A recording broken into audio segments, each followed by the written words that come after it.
Nos atiende el señor expresidente Iván Duque y por supuesto agradeciéndole, deseándole una feliz semana. Nos interesa conocer cuál es su opinión sobre el paso que sigue.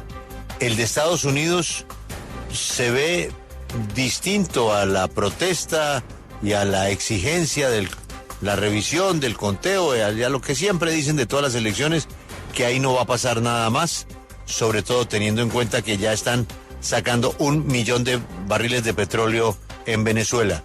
Esto queda en manos, o como lo dijo el pueblo ayer en las urnas, según el Consejo Electoral de Venezuela, o señor expresidente, ¿esto quedó en manos de los militares? Buenos días. Muy buenos días, Julio. Un saludo muy especial para usted, para toda su mesa de trabajo y para toda la audiencia de la W. Pues sin lugar a dudas, ayer hubo un triunfo diáfano, claro, incontrovertible de la resistencia democrática, expresado no solamente en lo que fueron encuestas a boca de urna y la participación también de centros especializados de Estados Unidos que estuvieron monitoreando todo el comportamiento del ciclo electoral, sino también todas las evidencias que están disponibles en las redes sociales que muestran las lecturas de las actas. Obviamente ese triunfo claro y contundente y contra todas las adversidades, porque hay que recordar que la resistencia democrática no pudo hacer sus primarias con el apoyo del CNE, que le inhabilitaron a María Corina Machado, a Corina Lloris, que les persiguieron y encarcelaron gente ilegalmente, que ayer no permitieron que entrara la resistencia democrática a la lectura o el procesamiento de datos en el CNE, y contra todas esas adversidades se ganó.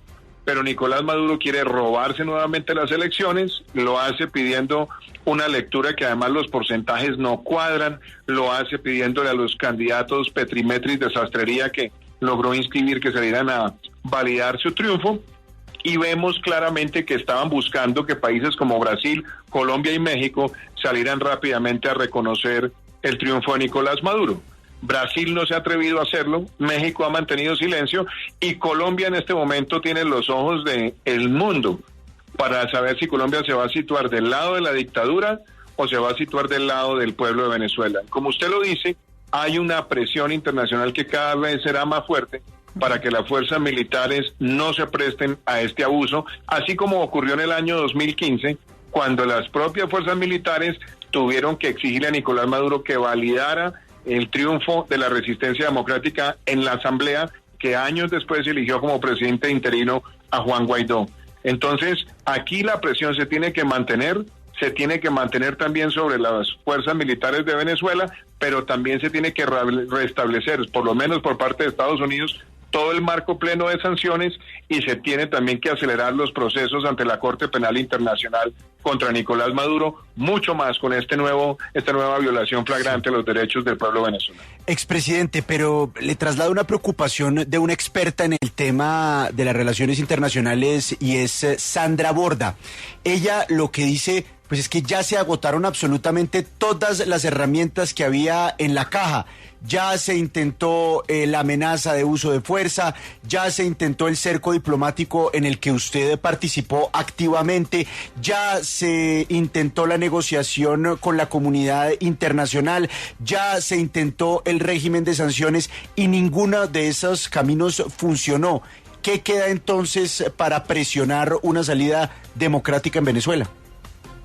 Yo creo que es bueno recordar cosas, Lucas. Usted recordará que en mayo del año 2018, antes que yo ganara las elecciones, ya varios gobiernos latinoamericanos, incluyendo en ese momento el gobierno de mi antecesor, no reconoció ese proceso electoral fraudulento. Usted recordará que para enero del año 2019, basado en el no reconocimiento de ese robo electoral, se respaldó lo que fue la designación de presidente interino de Juan Guaidó.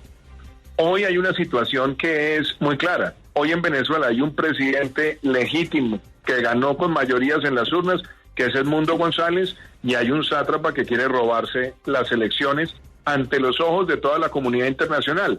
Si había miembros de la comunidad internacional que creían que podía haber alguna situación de análisis sesgado sobre si en Venezuela hay o no hay elecciones libres. Ayer quedó claro que lo que hubo fue un robo flagrante, no solamente sin el procesamiento de las actas, tratando de impedir que los observadores de la resistencia democrática en las urnas pudieran ir a verlos. Y aún así fue tan claro el triunfo que hoy este robo es un verdadero descaro. Y usted me pregunta, ¿qué hace falta? Sí, es cierto, se han explorado muchas medidas, pero yo creo que este tiene que ser el punto donde las sanciones, incluyendo acelerar los procesos contra Nicolás Maduro en la Corte Penal Internacional, ya no se detengan, porque se les puso freno tratando de dar espacio a que este proceso se surtiera, porque se le puso freno tratando de salvaguardar lo que se había dialogado en Barbados y en Qatar.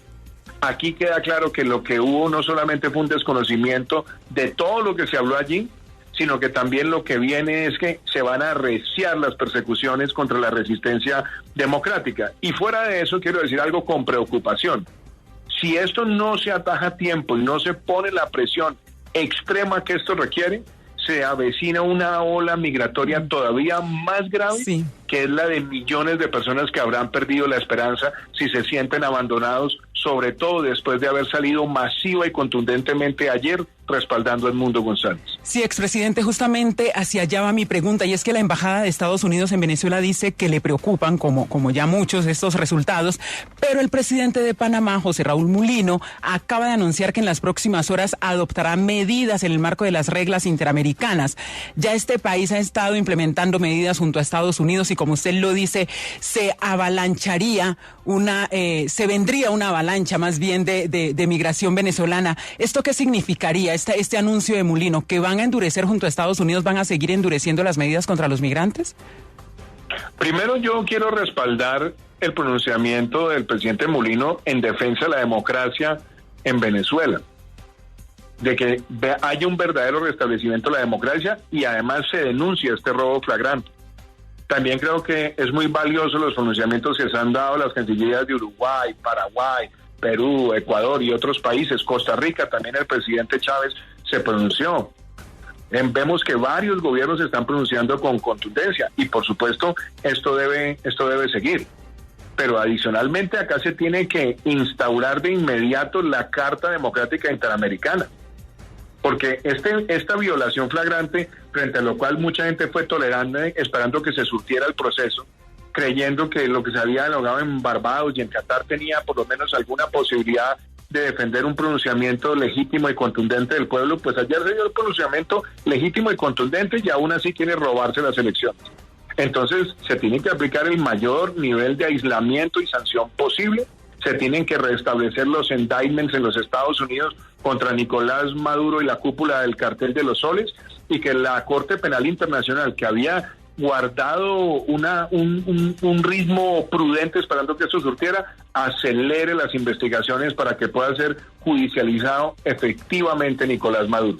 De lo contrario, yo creo que se puede venir una ola de migración de millones de personas. Y eso sería no solamente grave en términos sociales, sino también generaría una inestabilidad muy grande en el hemisferio, porque sabemos que los migrantes están buscando, como debe ser, refugio ante esta situación, pero ya la capacidad de los países de absorber masivamente este fenómeno se ha limitado, y esto no puede ser visto simplemente como un tema de mirar hacia el otro lado por parte, por ejemplo, de la Unión Europea. O se unifica la posición de rechazo y de aislamiento frente a este hurto, o lo que vamos a ver en América Latina en los próximos meses es una dimensión de crisis humanitaria que no hemos visto nunca en nuestra historia. Y ojalá que ustedes, que representan las voces del mundo, también le hablen así de fuerte a los Estados Unidos, porque no puede seguir Estados Unidos con el doble discurso de Gaza, ¿no? Que es muy críticos con Israel por la desproporción de la fuerza, pero por la mañana les entregan todos los cohetes para el genocidio. Y ahora, con Venezuela, muy críticos de lo que ha sucedido. Es que lo que pasó ayer es insólito. El primer boletín ya entregó el 80% de los resultados de la votación. 80% de los resultados. Eso no lo ha creído nadie. Así es, Julio. Pero Estados Unidos, presidente, no puede hoy amanecer bombeando petróleo en el Golfo de Maracaibo, ¿no? Entonces... Pues mira, Julio, a mí me parece muy importante que usted levante ese tema, porque usted sabe que yo mantenía una posición coherente frente a esto. El año pasado publiqué en su momento un artículo que tuvo cobertura internacional mostrando que restablecer las operaciones de explotación y exploración de petróleo sería lo que yo denominé en ese artículo petróleo sangriento, bañado de sangre, porque la dictadura quiere en este momento empezar a usufructuar esos contratos mientras está oprimiendo al pueblo. Y la razón por la cual en su momento Estados Unidos justificó que se diera ese paso era justamente porque se estaban estableciendo las condiciones para un proceso democrático. Pues aquí quedó en evidencia que no hay un proceso democrático y por eso se tiene que restablecer el marco integral de sanciones, pero aparte de eso, como lo he dicho, avanzar en la judicialización del cartel de los soles, que tienen varios indictments en los Estados Unidos, y que la Corte Penal Internacional ya no se demore más ante la evidencia incontrovertible de todas las violaciones y crímenes sistemáticos que ha cometido Nicolás Maduro contra su pueblo. Eso es la última carta que queda por jugarse. Y si no se juega a tiempo, de nuevo lo que viene es una tragedia. La voz mía y la voz de el Grupo Libertad y Democracia, del Grupo IDEA, todos estamos en este momento alineados, pero aquí se necesita que los que tienen la capacidad de decisión política en este momento no tengan doble moral. Yo celebro lo que dijo el secretario Blinken, primero desconociendo esos resultados y diciendo que se tiene que respetar la decisión del pueblo, pero necesitamos que ese pronunciamiento, que también es inédito, ahora tenga como consecuencia la aplicación de máximo nivel de sanciones. Y que también la Unión Europea, aparte de no reconocer ese robo, también le pide a la Corte Penal Internacional que ya no se demore más ante esta evidencia contundente. Pues ojalá, porque ya con lo de Alex Saab también hubo conejada. Mire, presidente, el reporte Coronel de hoy dice lo siguiente: exit polls, conteos rápidos, le dan amplia ventaja al opositor Edmundo González. El resultado presentado por el Consejo Nacional Electoral venezolano contradice todos los estudios conocidos. Y el reporte tiene un análisis de cómo estas elecciones reflejan un resultado distinto al real. Pero a mí me llama la atención algo de un colega suyo. Habló esta mañana aquí el expresidente Samper. Y él, bueno, y otras voces, la senadora Clara López, insisten en que Venezuela tiene el sistema electoral perfecto, el mejor del mundo. ¿Cómo se puede entender esa contradicción? Que con el mejor sistema se roben las elecciones. Bueno, yo creo que primero ahí no hay ninguna observancia imparcial. Se conoce claramente que el expresidente Samper fue secretario general de UNASUR en los momentos donde más se validó toda la complicidad de la dictadura de Chávez y Maduro con los terroristas colombianos y también con otros regímenes de América Latina. Entonces yo no puedo darle ningún tipo de credibilidad a esa especie de validez de este proceso electoral donde hay un robo tan flagrante. Y segundo, Julio, no permitieron el ingreso de observadores independientes, no permitieron la presencia de la Organización de Estados Americanos, y fuera de eso se inhabilitó a la candidata que fue elegida mayoritariamente para representar a la resistencia democrática. ¿Que por qué fueron ellos? Porque era la última gran oportunidad que tenían en democracia de salir a derrotar a este régimen. Y lo hicieron con valentía, con gallardía, con fuerza, con una voz férrea. Pero en este momento lo que no puede suceder es que la comunidad internacional deje colgado de la brocha, como decimos coloquialmente, a quienes se expusieron su vida para defender la democracia. Entonces, yo no voy a entrar en controversias distintas a decir que ninguna observación que se haya realizado por parte de quienes han sido defensores de esa dictadura, para mí tenga validez.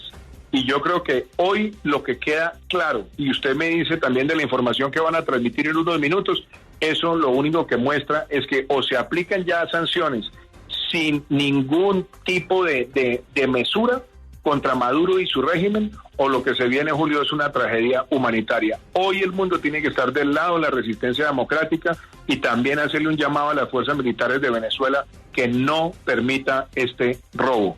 Así como lo hicieron en el 2015, lo tienen que hacer hoy, pero hoy con un elemento inclusive mucho más claro, y es que la comunidad internacional le va a decir a las fuerzas militares, estamos de su lado si ustedes defienden la voz del pueblo. Él es Iván Duque, presidente de Colombia, aquí en la W. Doctor Duque, gracias por atendernos. Una feliz semana y estaremos Muchas gracias, atentos. Julio. Un saludo muy especial para todos ustedes. Muy amable.